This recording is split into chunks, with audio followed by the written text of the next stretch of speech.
Be of Good Cheer, written and narrated by Brother Frank Natoli. While many of us have a favorite hymn from the beautifully inspired hymns of praise that have touched our hearts and brought tears to our eyes, the songs of Zion are unique to our church.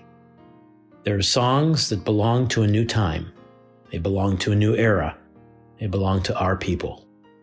They are songs sent from the throne of God as a gift to the Church of Jesus Christ.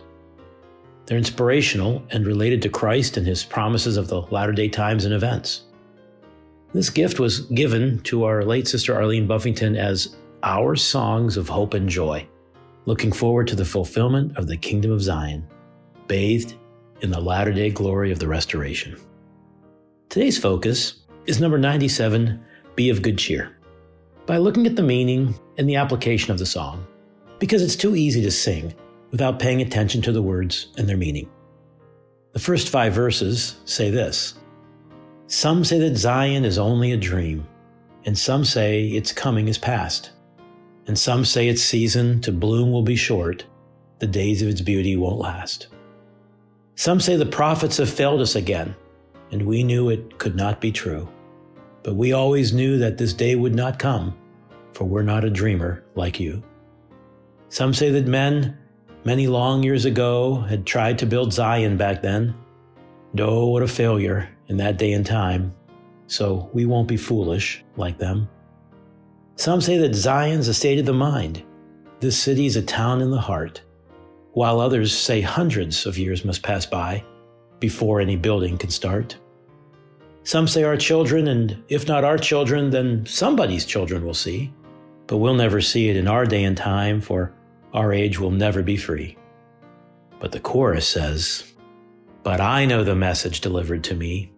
The angel said, Be of good cheer. Hold up your head now and don't put it down.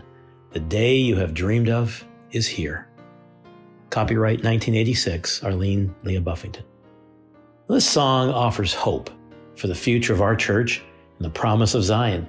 It reassures us that there is a kingdom of peace coming, and that no matter what others tell us, we need to keep holding on to that promise.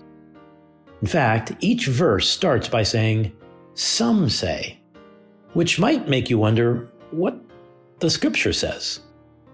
Let's look at the first chapter of 3rd Nephi, where we find the true and faithful followers of Christ enjoying the blessings and miracles of God. And it came to pass that in the commencement of the 92nd year, behold, the prophecies of the prophets began to be fulfilled more fully. For there began to be greater signs and greater miracles wrought among the people. 3rd Nephi, chapter 1, verse 4. But the very next verse, we read the following. But there were some who began to say that the time was past for the words to be fulfilled, which were spoken by Samuel the Lamanite. 3rd Nephi, chapter 1, verse 5. And isn't it true that there's always someone saying something, making bold statements based on opinion or feelings? We see and hear it among politicians. We see and hear it of the world of business. And sadly, we even read of it in the scriptures. The following verses of this chapter tell us how Nephi was so saddened by the wickedness of his people that he bowed down, and it came to pass that he cried mightily unto the Lord all that day. And behold, the voice of the Lord came unto him, saying, Lift up your head and be of good cheer. For behold, the time is at hand, and on this night shall the sign be given.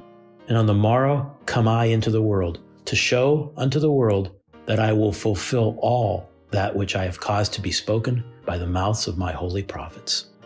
3rd Nephi, chapter 1, verses 12 and 13.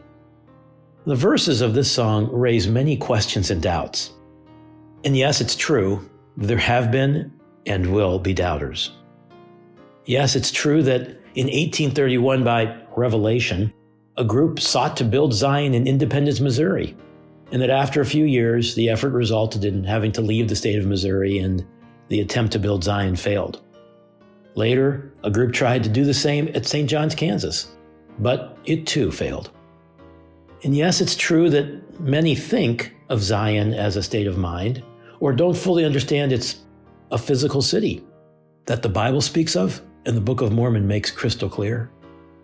And yes, it's true that we look for our children to enjoy this peaceful kingdom. But the chorus is the rebuttal to each opinion, idea, thought, and concept, because we know the message. We understand that the church today is in the sequence of events that leads to the building of Zion. And while we could doubt, we must be of good cheer, not be discouraged or confused. Rather, we must hold up our head now and don't put it down, because the day we have dreamed of is here. It's here? Okay, we're not exactly here yet, but the prophet Isaiah said, "Who hath heard such a thing? Who hath seen such things? Shall the earth be made to bring forth in one day? Or shall a nation be born at once? For as soon as Zion travailed, she brought forth her children." Isaiah 66, verse 8. May God bless you.